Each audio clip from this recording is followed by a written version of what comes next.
Good evening student, आप लोग कैसे हैं? आज की क्लास में आपका स्वागत है। चलिए आप लोग जल्दी से जल्दी क्लास में आ जाइए।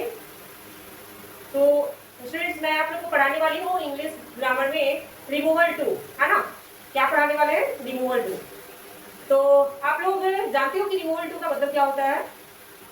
चलिए, तो आज इसके बारे में मैं बताऊंगी डिटेल्स, और साथ साथ में एग्जाम्पल की कैसे बनता है या क्या है ना। तो चलिए क्लास को स्टार्ट करते हैं। तो बच्चों, क्या है आपका अभी का टॉपिक? रिमूव टू, है ना। तो हम लोग पढ़ेंगे कि वाक्य में बिना अर्थ बदले हुए हम टू को कैसे बदलते हैं, टू को कैसे हटाते हैं।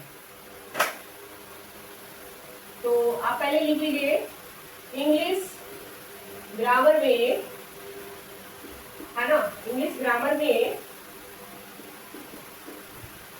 रिमूव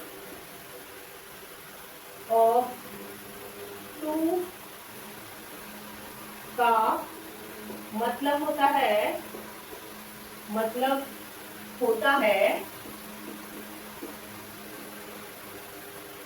वाक्य का अर्थ बदले बिना, वाक्य का अर्थ बदले बिना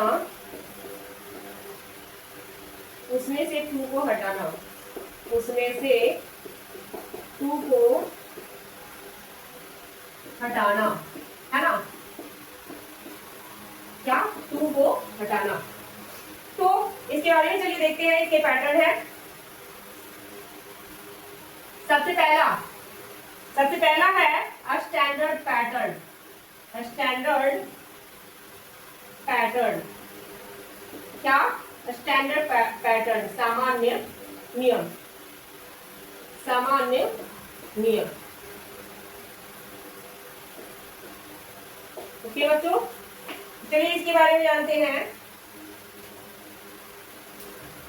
जब वाक्य में जो टू है ना, ये टू या ये टू का जोड़ा होता है, या जोड़ा हो, तो इस टू की जगह सो लगता है। क्या लगता है? सो लगाते हैं, और टू की जगह डैट लगाते हैं। क्या लगाते हैं? डैट, प्लस में प्रोनाउन, प्लस में कांट या कुड नॉट का यूज करते हैं। तो बच्चों, क्या है ये? Standard pattern. स्टैंडर्ड पैटर्न में जब वाक्य में ये टू लगा हुआ हो और ये टू लगा हुआ हो, दोनों का एक जोड़ा लगा हुआ रहता है सेंटेंस में, तो ये टी टू की जगह पे हम सो का यूज करते हैं, और टी ओ की जगह पे हम क्या का यूज करते हैं? दैट, प्लस में प्रोनाउन, और उसके बाद कैन नॉट या कुड नॉट का यूज करते हैं। तो सबसे पहले है प्रेजेंट टेंस। क्या? Present tense. प्रेजेंट टेंस में आप देखो कि हम क्या का यूज करेंगे? यूज होगा इसमें कैन नॉट, है ना। क्या का यूज होगा? कैन नॉट का ही यूज होगा। क्या का यूज होगा? कैन नॉट का। समझ में आएगा? जैसे लिखा हुआ है क्वेश्चन, आप देखिए, he is too big, he is too big to walk. वह चलने के लिए बहुत कमजोर है ना। वह चलने के लिए बहुत कमजोर है। क्या लिखा हुआ है? वह इतना कमजोर है कि चल नहीं सकता, है ना। यही तो होगा, इसका बनेगा जब। लेकिन यहाँ पर अभी नेचुरली है, इसको हम क्या बोल रहे हैं? वह चलने के लिए कमजोर है। अब इसको हम रिमूवल टू बनाएंगे तो कैसे बनेगा? ट्रांसफॉर्मेशन देखिए, ट्रांसफॉर्मेशन रिमूवल टू, तो कैसे बनेगा? He is so big. क्या? He is so big, he is so big that he can't walk। वह इतना कमजोर है कि वह चल नहीं सकता। तो ये है जो आपका ट्रांसफॉर्मेशन हुआ रिमूवल टू का। समझ में आई बात? चलिए,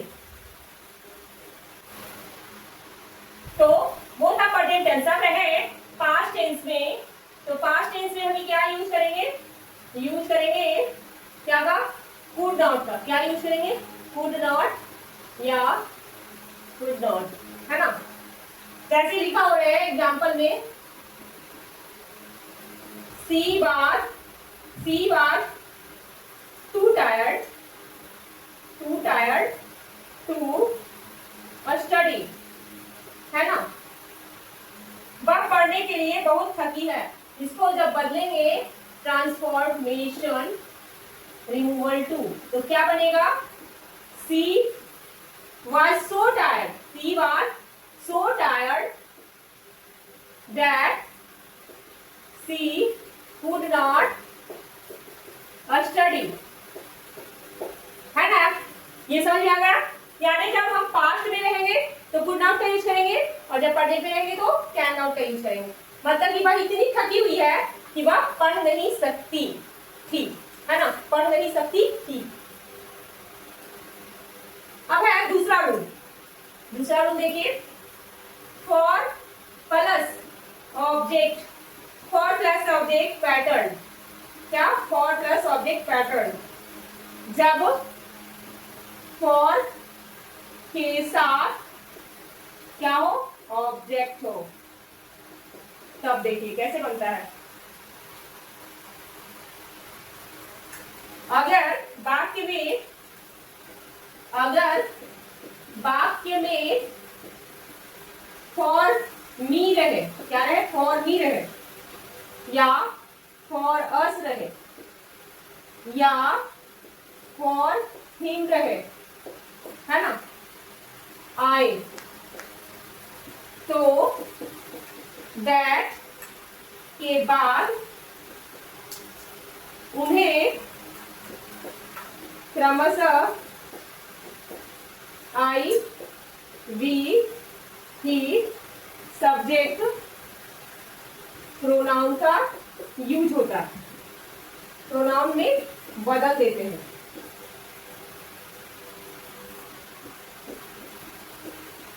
है ना? जैसे एग्जाम्पल में है क्या? The tree is too high. The tree is too high for me to climb. इसका मतलब क्या हुआ? पेड़ मेरे चढ़ने के लिए बहुत ऊंचा है। पेड़ मेरे चढ़ने के लिए बहुत ऊंचा है। इसको हम लोग ट्रांसफॉर्मेशन करेंगे तो कैसे बनाएंगे?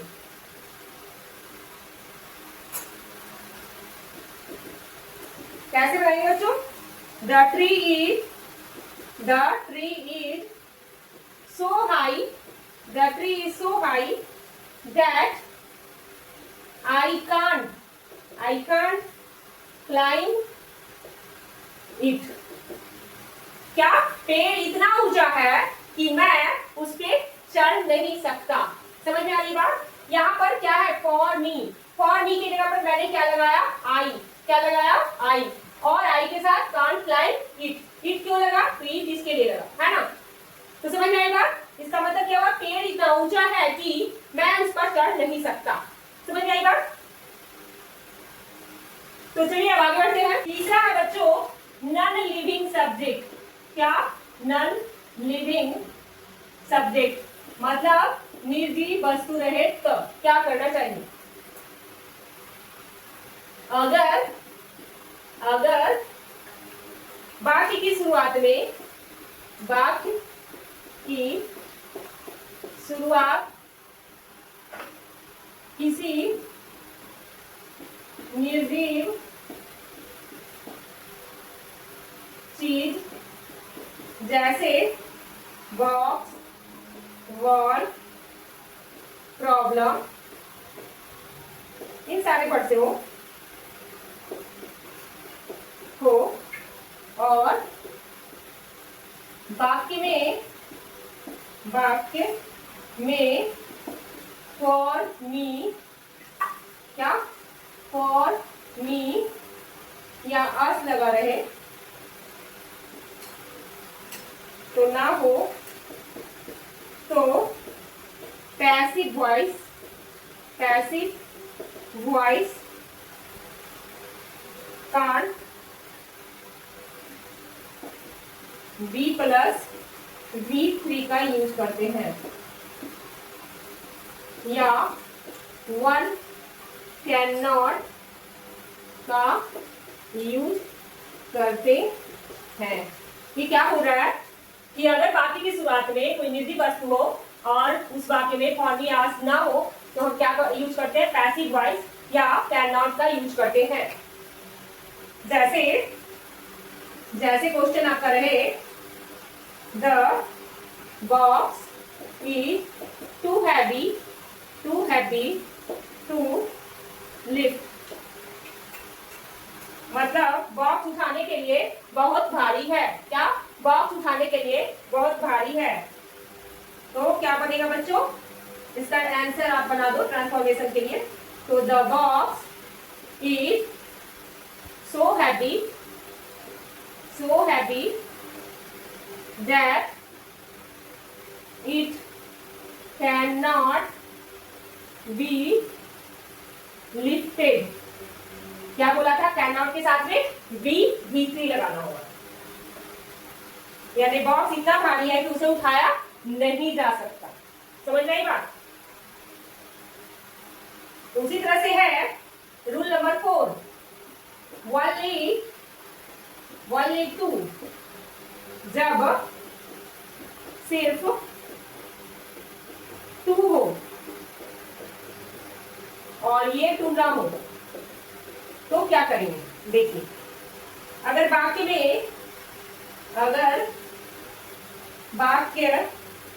में सिर्फ 2 हो, जिसका मतलब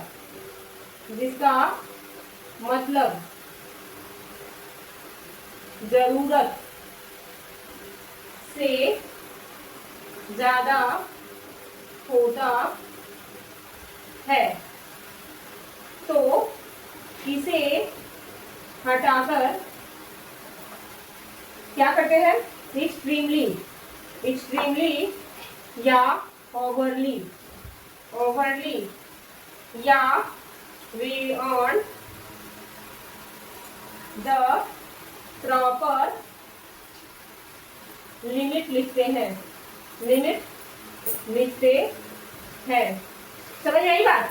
यहाँ पर जब ओनली 2 हो और वो ये TO2 ना हो तो हम क्या करते हैं, अगर बात में सिर्फ ओनली 2 हो जिसका मतलब होता है जरूरत से ज्यादा, तो इसे हटाकर एक्सट्रीमली लगाते हैं या ओवरली लगाते हैं या बियॉन्ड द प्रॉपर लिमिट के रूप में लिखते हैं। तो हम इसे एग्जाम्पल के रूप में समझेंगे। चलिए आगे बढ़ते हैं। तो जैसे क्या रहे बच्चों, the weather is too hot, the weather is too hot. क्या the weather is too hot really? रियली में the weather is too hot है। इसको हम कैसे बनाएंगे, रिमूवल टू। तो देखिएगा, 2 तरीका है transformation.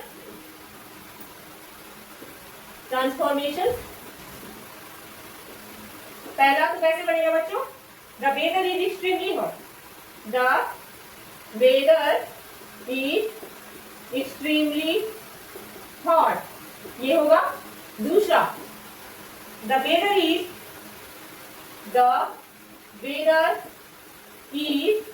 hot beyond the proper limit, जिसका मतलब होता है मौसम उचित सीमा से अधिक गर्म है ना। जिसका मतलब क्या हुआ, the weather is too hot का the weather is hot beyond the proper limit, यानी मौसम उचित सीमा से ज्यादा गर्म है। चलिए, तो ये हो गया आपका रिमूवल टू का नियम। अब मैं आपको एक चार्ट बताती हूँ, चार्ट से आप लोग समझिएगा। क्यों समरी,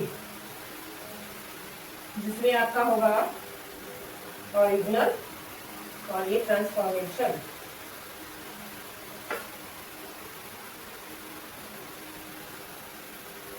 जैसे बच्चों ये आपका है ओरिजिनल, क्या ओरिजिनल, और यहाँ ट्रांसफॉर्मेशन, एंड ये है आपका हिंदी। यहाँ पर देखिए क्या रहे, टू है ना, टू के साथ में एडजेक्टिव रहेगा ही, टू प्रेजेंट होगा, है ना। तो यहाँ पर आप क्या करोगे, चेंज करोगे तो सो लगेगा, एडजेक्टिव होगा, एंड दैट लगेगा, प्लस में कैन नॉट लगेगा, जिसका अर्थ है इतना, क्या इतना भी नहीं कर सकता, नहीं कर सकता। दूसरा होगा टू रहेगा, एडजेक्टिव भी रहेगा, फिर टू रहेगा और ये पास्ट रहेगा, यहाँ पर सो लगेगा, एडजेक्टिव लगेगा, दैट होगा, और यहाँ गुड नॉट होगा, है ना। तो इतना कि नहीं कर सका, पास्ट हो जाता है तो क्या हो जाता है, सका। अब है नेक्स्ट, यहाँ टू रहे और एडजेक्टिव रहे, फिर आप फॉर लगाओगे, मी रहेगा, यहाँ लगेगा सो, एडजेक्टिव होगा, साथ में दैट भी होगा, और आई के साथ कांट होगा, है ना। इतना, इतना कि मैं नहीं कर सकता, ठीक है। अब है नेक्स्ट, आपका टू रहे, एडजेक्टिव भी रहे, और यहाँ पर नो टू रहे, यानी कि टू नहीं रहे, तो यहाँ पर हम क्या लगाएंगे, एक्सट्रीमली, एक्सट्रीमली के साथ एडजेक्टिव, यानी अत्यधिक, अत्यधिक, जरूरत से ज्यादा। तो बच्चों देखिए क्या होता है इक्वल टू में, जब टू रहे और टू रहे, टू रहे या टू रहे, तो सो डैट कांट होगा, सो डैट कांट होगा, इतना की नहीं कर सकता, इतना की नहीं कर सकता। फिर है टू रहे और में पास्ट भी रहेगा, तो यहाँ पर आपका क्या लगेगा, फुट नॉट। इसमें क्या होता है, इतना की नहीं कर सका, इतना की नहीं कर सका। फिर है टू रहे और आपका फॉर भी रहे, तो क्या होता है, सो के साथ दैट लगेगा और आई कांट लगेगा, इतना की मैं नहीं कर सकता, है ना। और टू रहे और क्या है, नहीं, कोई टू नहीं रहे, टी ओ नहीं रहे, टी डबल सिर्फ ओनली रहेगा, तब वहां पर हम एक्सट्रीमली लगाते हैं, यानी कि अत्यधिक या जरूरत से ज्यादा। तो बच्चों ये रिमूवल टू था। अब मैं आपको बताती हूँ एग्जाम्पल। तो बच्चों अब मैं 5 एग्जाम्पल दूंगी, पांचों को आप बनाइए और समझिए, ठीक है। पहला है, जैसे पहला क्वेश्चन रहे, he is too proud, too proud too big. इसको कैसे बनाओगे, वह भीख मांगने के लिए बहुत, वह भीख मांगने के लिए बहुत घमंडी है ना। ये क्या है, इसको कैसे बनाओगे, ट्रांसफॉर्मेशन, वह इतना घमंडी है कि वह भीख नहीं मांग सकता। यहाँ पर क्या होगा, he is so proud that he can't wait, है ना। वह इतना घमंडी है कि वह भीख नहीं मांग सकता। दूसरा क्वेश्चन देखिएगा, tea is too hot, the tea is too hot for me to drink। इसका मतलब हुआ चाय मेरे पीने के लिए बहुत गर्म है, चाय मेरे पीने के लिए बहुत गर्म है। तो हम इसको कैसे बनाएंगे, इसको बनाएंगे, the tea is so hot, the tea is so hot that I can't drink it, समझ में आई बात। चाय इतना गर्म है कि मैं पी नहीं सकती, या मैं नहीं पी सकता। तीसरा देखिएगा, she was too late, she was too late to catch the train. ये क्या बोल रहा है, ट्रेन पकड़ने के लिए उसे बहुत देर हो चुकी थी, है ना। तो यहाँ पर क्या लिखोगे, उसे इतनी देर हो चुकी थी कि वह ट्रेन नहीं पकड़ सकी। तो she was so late that she could not catch the train, है ना। इसका ही बनेगा ना, यहाँ क्या लगेगा, could not। अब है चौथा number question, the news is too good to be true. News यानी कि खबर इतनी अच्छी है, खबर इतनी अच्छी है, खबर सच होने की बहुत अच्छी है, ये बोला जा रहा है। इसको रिमूव टू बनाना है, तो क्या लिखोगे, खबर इतनी अच्छी है, the news is so good that it can't be true. क्या बोल रहा है ये, खबर इतनी अच्छी है कि यह सच नहीं हो सकती, ये होगा ना। अब आगे है it is too cold, it is too cold, क्या, पांचवा question, it is too cold, क्या, इट इज टू कोल्ड। इसको कैसे बनाएंगे, यहाँ पर लिखोगे it is extremely, it is extremely, extremely cold, आप ये भी बना सकते हो। और दूसरा, it is cold beyond the proper limit, proper limit, है ना, यानी कि इतना ठंड है, बहुत ज्यादा ठंड है। तो बच्चों ये आपका रिमूवल टू का एग्जाम्पल के साथ प्रैक्टिस था। आप लोग इसको देखिएगा, साथ साथ में इसे जितना ज्यादा प्रैक्टिस कीजिएगा उतना ही ज्यादा आपको अच्छा होगा। आपकी प्रैक्टिस के साथ आपका ये डेवलप होगा कि ये किस तरह से बनता है ना। तो हम मिलते हैं अब नेक्स्ट वीडियो में। आज की वीडियो यही समाप्त होती है, यानी कि आज की क्लास हमारी इस टॉपिक की यही समाप्त हो रही है। आप हमारे इस चैनल पे बने हुए हैं, इसके लिए आप मुझे लाइक कीजिएगा, सब्सक्राइब कीजिएगा और ज्यादा से ज्यादा इस वीडियो को शेयर कीजिएगा। Thank you.